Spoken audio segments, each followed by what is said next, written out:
Hi, everyone. Um, uh, Earlier today, um, Brian uploaded Is Interracial Marriage Fornication? Um, anyway, we'll play this, what he says. Um, I don't agree with him on this. Um, we all come from Adam and Eve. All races. Actually, we're one race, the human race. Different cultures, different nationalities, but one race, the human race. Okay, here we go. I'm going to play it. Is interracial marriage fornication?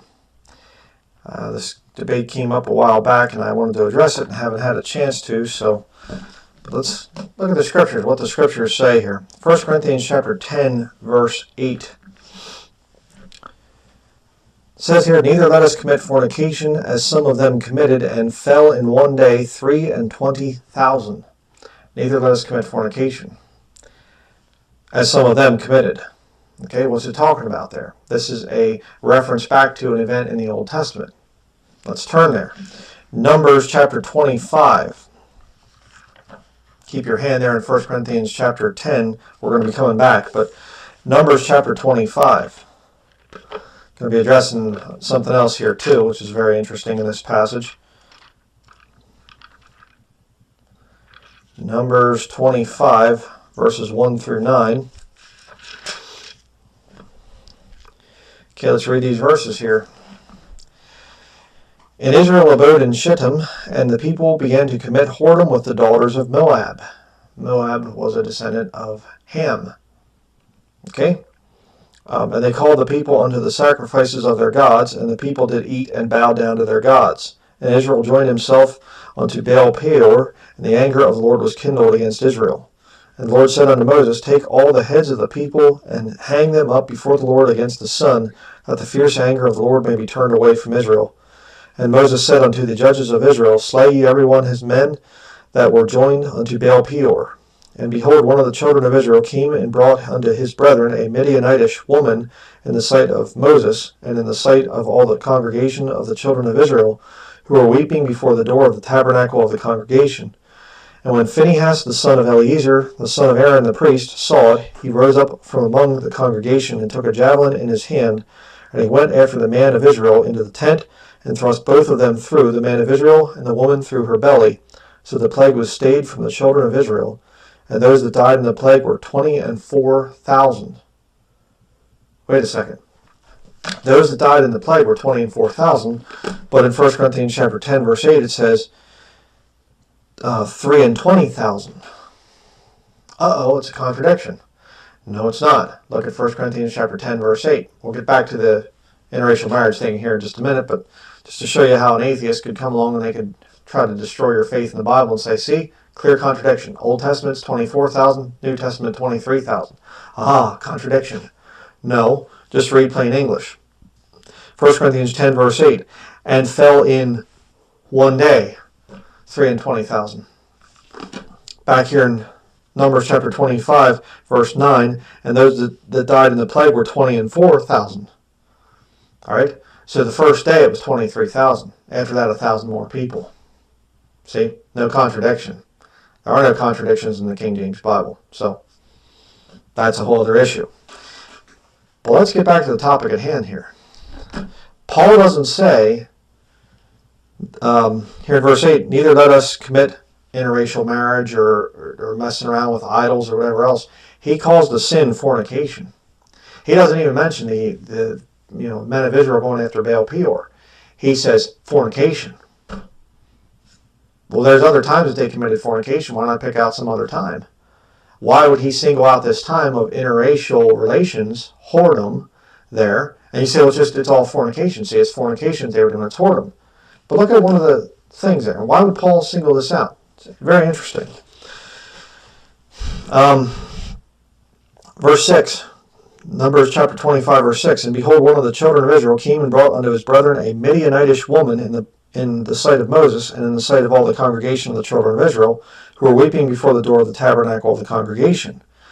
Okay, then he goes into his tent there. When he went in after the man of Israel into the tent. Now, if this woman had been just a regular, Jewish woman, and he brings her before the congregation, and he brings her before Moses and things, and then he takes her into his tent, in the Old Testament, that's marriage. Was this man just saying, hey, look at my whore here, I'm going to go in and, fornicate with this whore here? He was doing what would have been a lawful marriage in the Old Testament. Brought her before the congregation, and then took her into his tent. That's a lawful marriage in the Old Testament. This is an interracial marriage, in other words. And yet, Phinehas goes in there in Numbers chapter 25, goes in and kills them both. And they don't say, oh, well, now, hey, you... Right.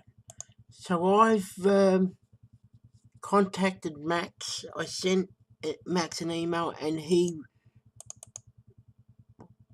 replied, aside, Brian is such a moron.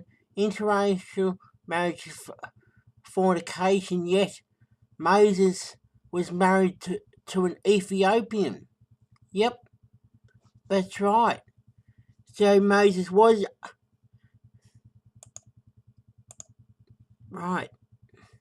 I don't agree with Brian here. I know lots of Christian people who are in interracial marriage. So what? Right? So what? Shouldn't have done that. And it's very interesting because what was the big thing of overturning the anti-miscegenation laws here in America? Loving versus Virginia. A black woman and a white man back in the early 1960s. And they're in the privacy of their own home, and a police officer comes in and he says, you're under arrest. What you're doing is illegal. And they get two Jesuit lawyers. I can never remember the one guy's name. It was Cohen, Bernard Cohen, I think was the one guy, and then ironically a Jewish lawyer, that's trained by the Jesuits. He went to Georgetown University, and then the other guy's a Jesuit-trained lawyer as well. And they overthrow the anti-miscegenation laws, Loving versus Virginia.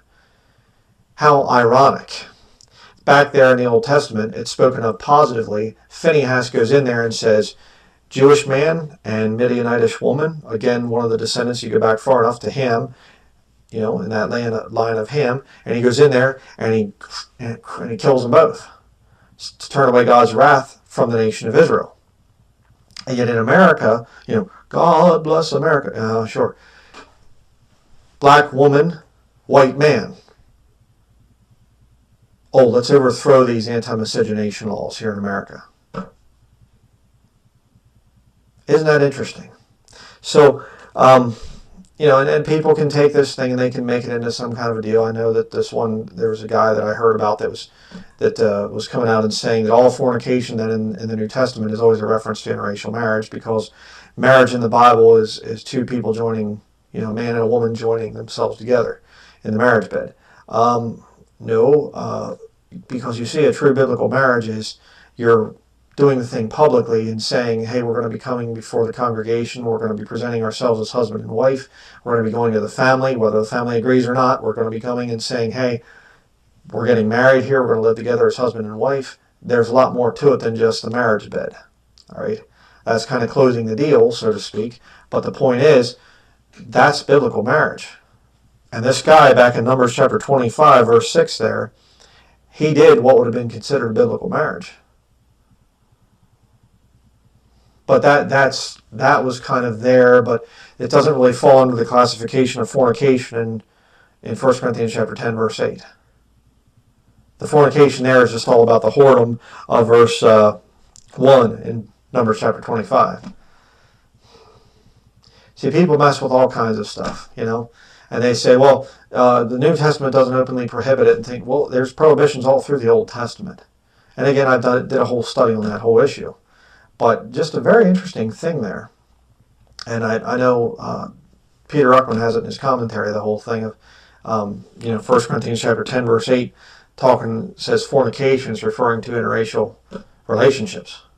And look at what God did too. I mean, back there in Numbers chapter 25, verse 4, and the Lord said unto Moses, take all the heads of the people and hang them up before the Lord against the sun, that the fierce anger of the Lord may be turned away from Israel.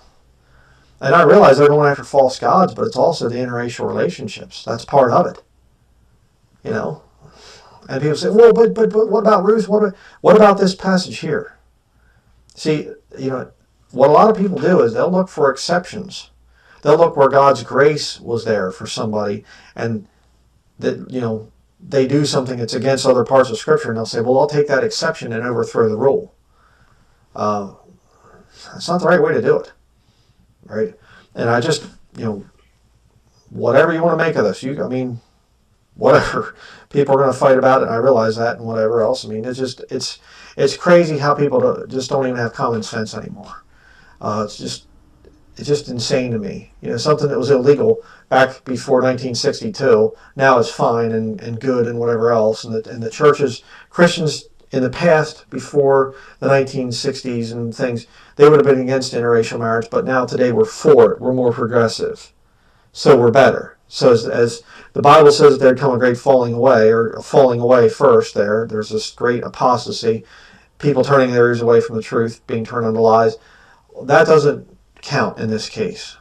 The church is getting progressive. We're accepting more things now, so we're getting better.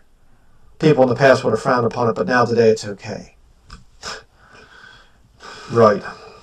So just wanted to make a comment or two on that passage there. Number one point, there's no contradiction between the two passages. 23,000 in one day, 24,000 total back in the Old Testament.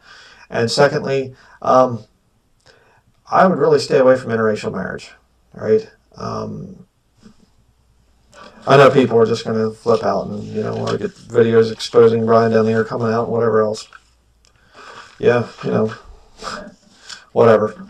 I just wanted to do a video on that now for a while, so there it is. And that's all I have to say about that matter. Right, so that's the whole video. I don't agree with Brian. I know plenty of people who are in interracial marriage. Some of them are Christians, and it doesn't bother me. And we all come from Adam and Eve, Brian. We're all one race, the human race. Okay, thank you. Bye.